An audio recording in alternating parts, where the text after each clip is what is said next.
Bienvenue à l'émission Crois-tu? Notre invitée d'aujourd'hui voulait faire de son mieux pour Dieu. Elle a même passé 5 ans dans une communauté religieuse. Mais à l'âge de 21 ans, elle se trouve, imaginez, inadéquate. Elle se trouve impropre face à Dieu. La suite du témoignage, je vous la présente, cette personne. C'est Mme Jacqueline Lavallée. Bonjour, Mme Jacqueline. Bonjour, Monsieur Joly. On va connaître la suite de cette introduction, mais tout d'abord, vous êtes né où? Je suis née à Saint-Louis. C'est dans le comté de Richelieu.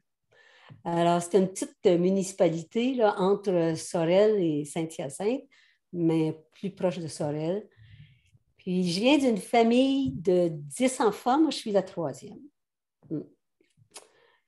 Alors, je peux juste vous dire que dans ma famille, la valeur principale, c'était le travail.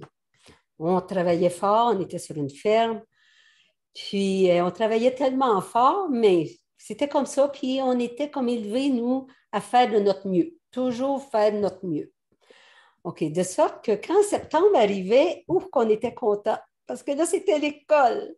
C'était pas mal moins de travail, l'école. Puis, j'aimais l'école. Puis, à l'école, c'était des religieuses qui m'enseignaient. À partir de ma 3e année, ça a été des religieuses. Avant ça, j'étais à l'école de rang. Mais j'ai connu 2 ans à l'école de rang. Après ça, c'est ça, les religieux jusqu'à ma 11e année.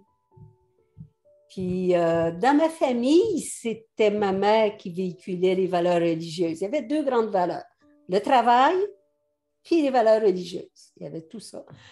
Puis, mais chez les sœurs, c'est quasiment juste moi dans la famille qui a été enseignée par les sœurs. Les sœurs, ils nous disaient que c'était très important de faire la meilleure chose pour Dieu. Puis la meilleure chose pour Dieu, c'était de donner sa vie à Dieu. Puis donner sa vie à Dieu, c'était rentrer en communauté. Je n'aimais pas bien ça, parce que moi, je voulais me marier et avoir des enfants. Je priais secrètement Dieu de ne pas avoir la vocation, parce que c'était une vocation qu'on nous disait. Parce qu'il nous disait qu'il y avait beaucoup d'appelés. C'est ce qu'il nous disait. Alors, de fil en aiguille, rendu en 11e année, il n'y avait pas de 11e année à Saint-Louis. Alors, ils nous ont envoyés pensionnaires à Saint-Hyacinthe. Puis j'ai aimé ça, pensionnaire. C'était agréable, beaucoup moins de travail, beaucoup d'ordre. Puis, parce qu'avec les 10 enfants à la maison, même si on avait une grande maison quand même assez, une grande maison de ferme, c'était beaucoup de tralala. Alors, j'ai aimé ça. Puis de sorte qu'à la fin de ma 11e année, je voyais tout ça se faire. Puis c'est que le pensionnat, il était situé juste à côté, mais il était même attaché à la maison mère des sœurs qui m'enseignaient. Puis là, je me suis dit, si je ne rentre pas cette année, je ne rentrerai jamais. J'ai dit, là, j'aime ça, là. Puis, alors, je vais le faire cette année, parce que sinon, je sentais que je n'aurais jamais été capable de le faire. Alors, je suis rentrée en communauté. Puis, j'avoue que j'aimais ça. J'aimais ça en communauté parce qu'on me parlait de Dieu. Puis aussi, c'est que j'ai commencé à lire la Bible. Parce que mon frère, qui allait au séminaire dans le temps, il m'a acheté une Bible. Puis, j'avais une Bible. Je la lisais. Puis, quand je lisais la Bible, je me rendais compte que j'aimais pas le siècle dans lequel je vivais. J'aurais aimé mieux vivre dans le temps de Jésus-Christ. Parce que quand je lisais les Actes des Apôtres, je trouvais donc que ça ne ressemblait pas à ce qu'on vivait. J'étais un peu triste d'être née au 20e siècle. Voilà, ça c'est mon enfance. De sorte que je suis rentrée en communauté, puis 5 ans après, j'ai décidé d'en sortir parce que je ne me voyais pas vivre avec le vœu d'obéissance jusqu'à la fin de mes jours, parce que je trouvais ça comme infantilisant. Les autres vœux, même si il y avait le vœu de chasteté puis le vœu de pauvreté, j'étais capable de vivre ça parce que je trouvais avec le service que ça avait de l'allure un peu. Mais le vœu d'obéissance, psychologiquement, je n'étais pas capable. Alors, je suis sortie, mais j'étais triste de sortir parce que j'ai dit, qui va me parler de Dieu? Puis, c'est ça parce que je savais qu'est-ce qui se passait dans ma campagne. Puis, personne ne pouvait parler de Dieu. Ceux qui parlaient de Dieu en dehors de l'Église, c'était des sectes. Ça fait que là, j'ai dit, bien, plus personne ne va me parler de Dieu comme j'étais habituée. J'étais un peu triste. Alors, c'est ça. Fait que donc, je suis sortie. Puis quand je suis sortie, ben là, j'étais tellement comme... Ben, j'avais commencé un cours avec les religieuses parce que c'était une communauté enseignante. J'avais commencé un bac. Puis un bac en enseignement. Puis là, je m'étais inscrite après, quand j'ai fini ça, je me suis inscrite en sciences pures. Puis là, en sciences pures, et vous voyez qu'on regarde des belles choses. Les scientifiques sont des gens privilégiés parce que nous, on est toujours en train d'admirer la grandeur des choses créées. Ça me passionnait beaucoup. Puis là, ben, étant habituée d'être régimentée par la communauté, je me disais, mais il faut que je fasse des choses pour Dieu, il faut que. Puis j'avais plus d'encadrement. Puis là, j'ai dit, je devrais faire les choses par amour pour Dieu, surtout quand je considérais toute la beauté des choses qu'il avait faites. Ma chère Jacqueline, oui. On va prendre une petite pause. On va penser à tout ce qui vient d'être dit jusqu'à maintenant. Alors donc, on s'arrête sur il faut que, pour plaire à Dieu. Puis après la pause, on revient avec la suite. OK. Le voici, ce merveilleux cadeau. Nous vous offrons un livret d'environ 20 pages qui a comme titre « Passeport pour le ciel ». Très bien illustré. Un enfant le pourrait saisir, comprendre la portée du message. Nous vous l'offrons tout à fait gratuitement, sans aucun déplacement de votre part. Vous pouvez nous appeler, vous pouvez aller sur notre site croixtu.ca, faire des demandes, mais il sera livré à la maison, chez vous. Alors donc, juste en faire la demande, et il sera livré gratuitement à la grandeur du Québec, grandeur du Canada, à tous ceux qui voudront le recevoir, qui va vous expliquer comment avoir un passeport pour entrer au ciel. Et cela pour l'éternité. Jacqueline, juste avant la pause, tu nous parlais qu'il faut que tu fasses de quoi pour plaire à Dieu.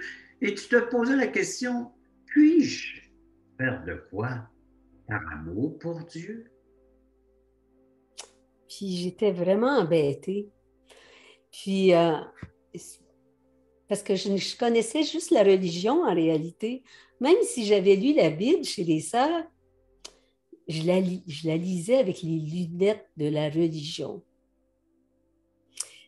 Puis, alors là, j'ai dit à Dieu, là, je ne me comprends pas, je ne sais pas qu'est-ce qu'il faut avec moi. Alors, ben, on dirait que c'est les rites de la religion qui m'emprisonnent, puis je ne sais pas quoi faire avec ça. Alors, je ne ferai plus rien. Puis, ben là, je suis sûre que je vais t'oublier, mais je ne veux pas t'oublier. Mais c'est sûr que je vais t'oublier. Mais j'espère qu'un jour, tu vas me rattraper. Voilà, c'est comme ça que j'ai commencé ma vie pas longtemps après être sortie de chez les sœurs. Mais j'étais bien, hein? J'aimais ça. Je me sentais tellement libre. J'aimais ça. Alors, ben, je me suis mariée à peu près, combien de temps après? Je suis sortie de chez les sœurs. En tout cas, c'est plus... Je me suis mariée en 1974 avec un informaticien. On était de la même culture, il venait sur une ferme lui aussi. Moi, je finissais mon bac en microbiologie, lui en informatique. Ça allait bien notre affaire. Puis lui, il a acheté la ferme de son père. Parce que quand on vit sur une ferme, là, c'est pas le fun de travailler au 20e étage ou au 23e étage à Montréal, dans un building. En tout cas, il a acheté la ferme de son père, puis on avait une ferme maraîchère, puis on a embauché ma jeune sœur, qui était d'un genre un peu hippie, mais là, elle était changée, elle n'était plus. On dit, qu'est-ce qui se passe avec elle? Elle doit s'être faite avoir par une secte. Parce qu'on sentait des choses. Fait qu'à un moment donné, elle nous a dit qu'elle était chrétienne. Oh, que j'étais contente quand elle a dit qu'elle était chrétienne. Parce que moi, tout de suite, ça a fait... Oh, c'était comme quand j'étais chez les sœurs, j'aurais aimé vivre juste ce mot-là, chrétien. Pas rien d'autre à côté. Puis là, parle, jase, elle nous a dit qu'elle était sauvée. Je dis, comment tu peux savoir que tu es sauvée? Parce que moi, là, vraiment, là, j'avais peur de la mort. Je ne savais pas où j'irais après la mort. Surtout quand je considérais la grandeur du Créateur, quand je considérais le ciel, puis tout ça. J'avais vraiment peur de ça. Mais elle a dit qu'elle était sauvée. Mais je voulais, moi aussi, savoir. Elle a dit que quand on l'est sauvé, on le sait. Coudonc. Alors, elle a travaillé juste un été, je pense. Puis, alors, ben moi, suite à ça, j'ai recommencé à lire la Bible. Ça devait faire à peu près 7 ans que je ne l'avais pas lu. J'ai recommencé la même Bible. J'ai commencé à la lire. Mais là, quand je la lisais, elle avait une autre couleur. Je ne la lisais pas d'une façon pareille. Parce que là, j'ai écrit les textes là, sur un petit papier de ce que je lisais, de ce qui me frappait beaucoup. Je lisais « Changer de vie et croyez à la bonne nouvelle ». Ça, c'était dans Marc 1,15. Je lisais dans Matthieu 6 « Ne vous amassez pas des trésors sur la terre où la teigne et la rouille détruisent, mais amassez-vous des trésors dans le ciel où la teigne et la rouille ne détruisent point et où les voleurs ne percent ni ne dérobent, car là où est ton trésor, là aussi sera ton cœur. » Oh.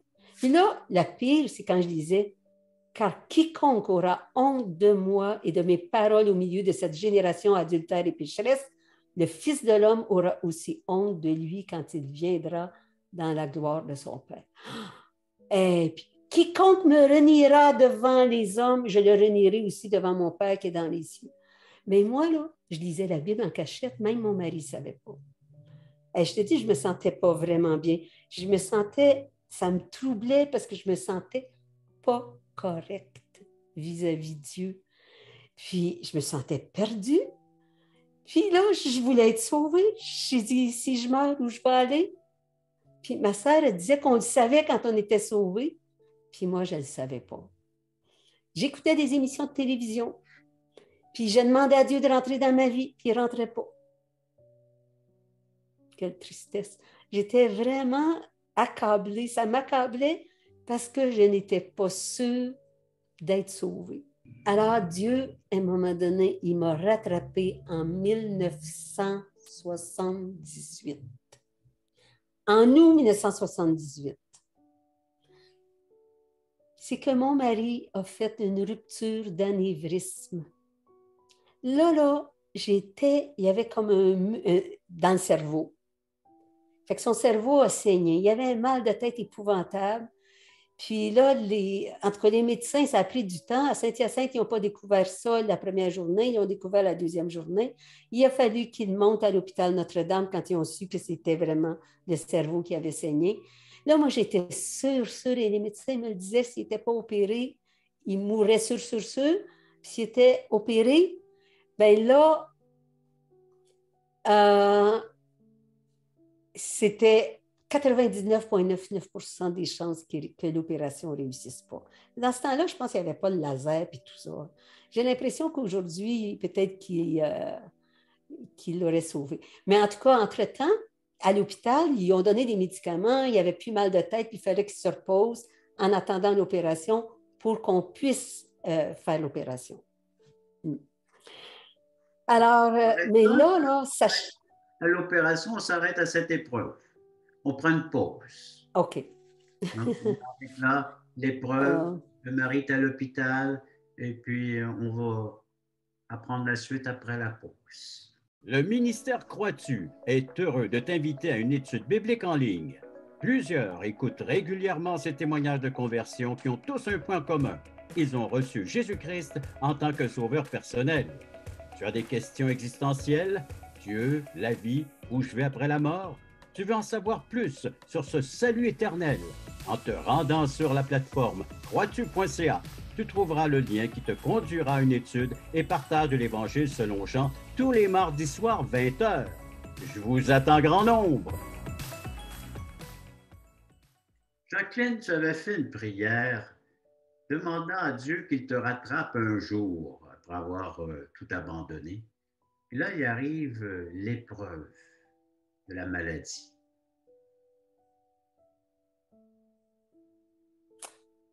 Oui. Alors là, il fallait vraiment que je... Parce que moi, mon mari, là, c'était quelque chose. Ça allait bien, notre mariage, puis on avait 2 beaux petits-enfants en plus.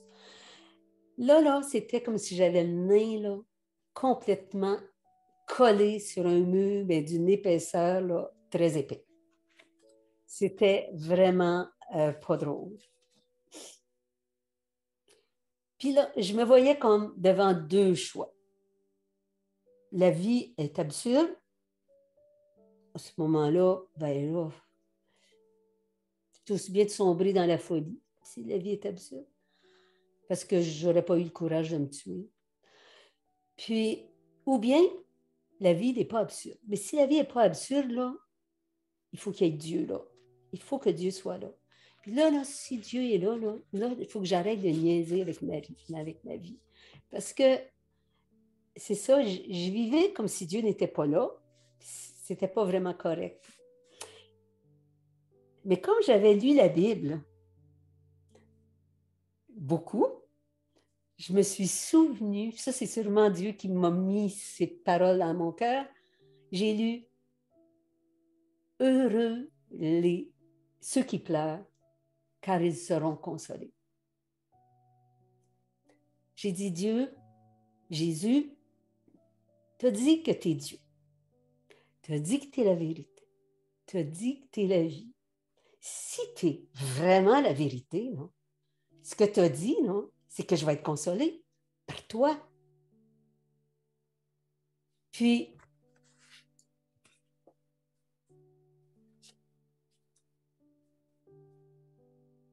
Oui. Puis là, j'ai dit à Dieu, il n'y a personne qui peut m'aider. Parce qu'avant ça, c'était les autres. Hein. Moi, c'était l'opinion des autres qui dirigeait ma vie. Hein. Puis là, il n'y a personne. Mais ceux qui étaient proches de moi, ils étaient tous aussi accablés parce que mon mari avait juste 27 ans. C'était pas vieux. Puis tout le monde était accablé par ça. Puis là, je me dis, il n'y a personne de mon entourage qui peut m'aider, sauf toi. J'ai dit, là, maintenant, là, c'est plus l'opinion des autres qui va me guider, c'est toi. Et croyez-le ou non, j'ai été sauvée. Quand j'ai dit ça, là, tout a changé. C'était incroyable. Je savais que j'étais sauvée. Vu que j'avais lu la Bible, je me sentais, peut-être que ça a l'air bizarre, mais je me sentais comme au paradis terrestre avant la chute. Pur. Là, il n'y a personne qui pouvait me dire que je n'étais pas sauvée. Je savais que j'étais sauvée. Alors, ben là, le soir, quand j'ai su ça s'est passé à côté de mon poêle dans ma cuisine. Okay. Le soir, j'ai décidé d'aller voir mon mari. Mon mari, il était bien à l'hôpital. Là. Même, il me disait, il a dit ça, on me disait, pars. Là, il se sentait bien. Il était jeune, il était fort, il était en santé. C'est un vaisseau qui crève comme ça, tu sais. Mais là, les médicaments ont fait qu'il était correct, mais il fallait qu'il reste cloué sur son lit pour pas que ça répète de nouveau. Alors, moi, là, je lui ai annoncé ce qui s'était passé. C'est là qu'il a su que je lisais la Bible. Là, je lui ai dit, Michel, j'ai quelque chose que je voudrais te dire et ça vient de la Bible. J'ai dit, Jésus a dit, heureux ceux qui pleurent, car ils seront consolés. Là, mon mari, que je n'avais jamais vu pleurer, il s'est mis à pleurer. Il pleurait parce que les médecins m'avaient dit qu'il ne fallait pas qu'il y ait d'émotions fortes pour pas que ça répète de nouveau. C'est pour ça que les visites étaient très limitées. Mais là, je me suis dit, ce n'est pas une parole du Seigneur qui va le faire mourir. Puis on a pleuré ensemble. Puis après ça, on n'a pu jamais pleurer. Il a dit, je ne sais pas comment prier. Mais là, moi, j'avais ma Bible. Puis j'ai dit, les apôtres aussi, ils ne savaient pas comment prier. Puis là, j'ai dit, dans la Bible, Jésus, il a dit, dites notre Père. Hey, j'ai dit Michel, il s'appelait Michel, j'ai dit Michel. J'ai dit, tu sais, avant, là, moi, là, quand je regardais le ciel, j'avais peur. Maintenant, j'ai plus peur parce que je sais que Dieu est un Père. Mais, puis là, je continuais, tu sais, que ton nom soit sanctifié, que ton règne vienne, que ta volonté soit faite sur la terre comme au ciel.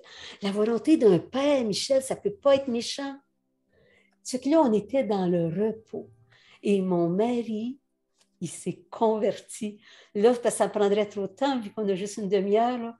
Mais je pourrais vous dire que je suis sûre que mon mari s'est converti aussi.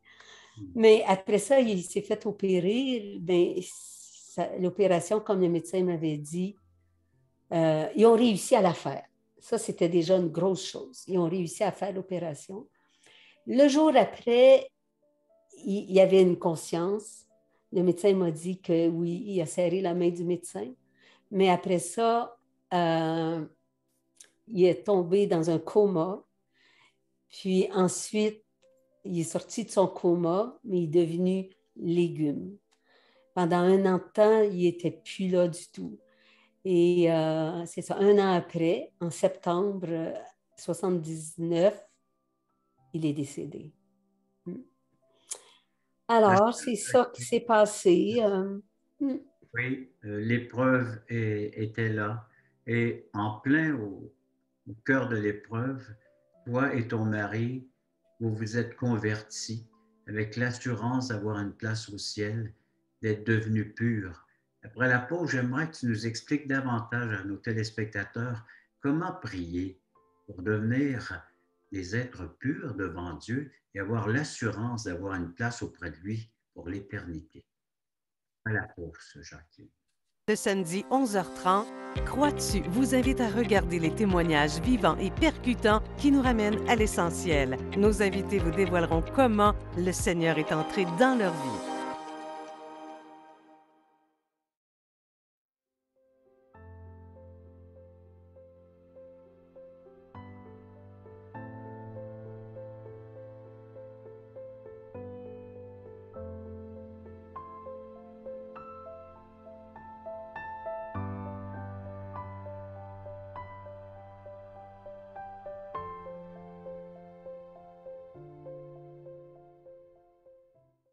Le ministère Crois-tu est très heureux et enthousiaste de vous inviter à regarder sa toute nouvelle série d'émissions Crois-tu. Nous vous présenterons des témoignages vivants et percutants qui nous ramènent à l'essentiel, la Bible, la parole de Dieu et l'assurance d'une vie éternelle en Jésus-Christ. À chaque semaine, nous recevrons un invité qui nous dévoilera comment le Seigneur est rentré dans sa vie. C'est donc une invitation tous les samedis matins à 11h30 sur les ondes de Télémag. Jacqueline, l'épreuve de la maladie, du décès de ton mari.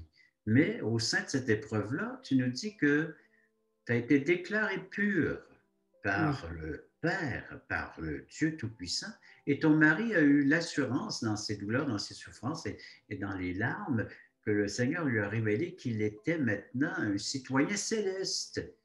Mais comment on peut faire ça, nous qui écoutons, chère Jacqueline? Mais c'est tellement simple. C'est juste recevoir un cadeau. C'est juste ça. Puis, pour que... Ben, j'ai eu beau de lire la Bible, on dirait que je ne l'avais pas compris. Ben oui, mais il faut dire à Dieu de rentrer dans notre vie. Mais moi, des fois, je lui demandais de rentrer, puis il ne rentrait pas. Mais je vais vous dire pourquoi il ne rentrait pas. Parce que Dieu veut être le premier. Mais moi, ce n'était pas Dieu le premier. C'était mon mari et les autres. Puis je ne voulais pas faire rire de moi. Fait que Dieu ne pouvait pas rentrer dans ma vie parce qu'il n'était pas le premier.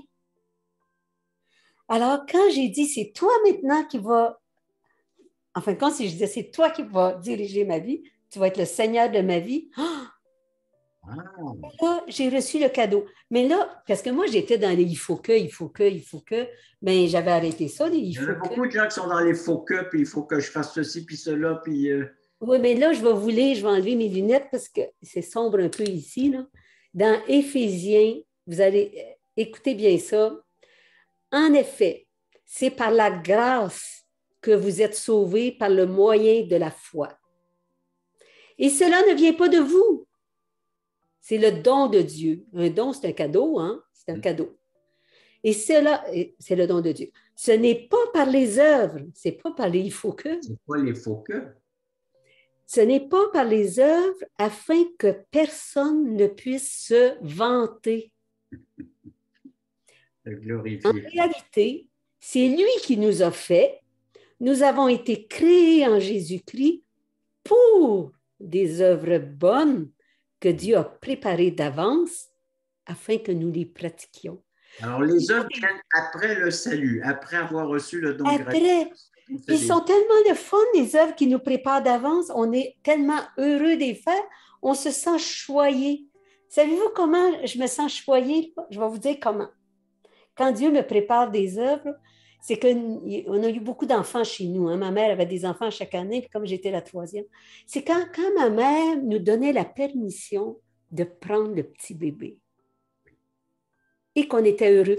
Mais quand Dieu il nous donne des œuvres à prendre, c'est comme si Dieu nous faisait confiance pour nous faire des choses. Mais il nous fait tellement confiance, Jacqueline, qu'il nous donne son Fils afin que nous puissions le recevoir, l'accueillir comme le Sauveur. Exact. Celui qui pardonne, celui qui efface, celui qui rend le pécheur pur par son sacrifice à la croix. C'est pour cela qu'il est né, afin de pouvoir mourir sur une croix. C'est Noël. C'est Noël, c'est le Vendredi Saint, puis c'est Pâques. La résurrection. Tout le monde au Québec connaît ça. Puis il ne faut pas oublier la résurrection parce que c'est là qu'il est vivant et qu'il peut intervenir dans notre vie. Exactement, parce que sinon, ça va expliquer que c'est en Jésus qu'on peut être déclaré juste et avoir une place pour l'éternité auprès de Dieu. Merci encore pour ton témoignage.